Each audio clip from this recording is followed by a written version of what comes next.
ആർത്തിരുമ്പുന്ന ചന്ദ്രശേഖരൻ സ്റ്റേഡിയത്തെ നിശബ്ദമാക്കിക്കൊണ്ട് 17-ാം മിനിറ്റിൽ മലപ്പുറത്തിന്റെ ഗോൾ. ബോക്സിന് പുറത്തുനിന്ന് ലഭിച്ച പന്ത് ലോങ് റേഞ്ച് ഷോട്ടിലൂടെ ഗോളാക്കി മലപ്പുറത്തിന്റെ മൊറോക്കൻ താരം എൽഫോദി.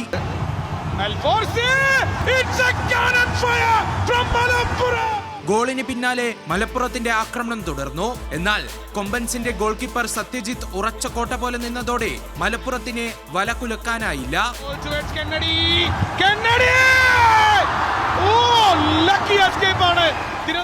രണ്ടാം പകുതിയിൽ തുടക്കത്തിൽ തന്നെ കൊമ്പൻസ് തിരിച്ചടിച്ചു. ബ്രസീലിയൻ താരം പൗളോ വിക്ടറാണ് തിരുവനന്തപുരത്തിനായി സമനില ഗോൾ നേടിയത്.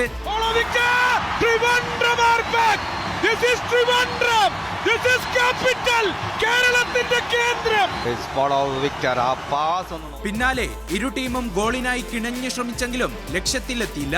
ലീഗിൽ 12 പോയിന്റുള്ള കൊമ്പൻസ് മൂന്നാമതും 11 പോയിന്റുള്ള മലപ്പുറം 4-ാം സ്ഥാനത്തുമാണ്. അവസാന റൗണ്ടിലെ തൃശൂർ, കണ്ണൂർ, തിരുവനന്തപുരം, കാലിക്കറ്റ്, മലപ്പുറം, കൊച്ചി മത്സരഫലങ്ങളാവും സെമി ഫൈനലിലേക്കുള്ള അവസാന 2 ടീമുകളെ നിശ്ചയിക്കുക. കാലിക്കറ്റും തൃശൂരും സെമി യോഗ്യത നേടിയിട്ടുണ്ട്.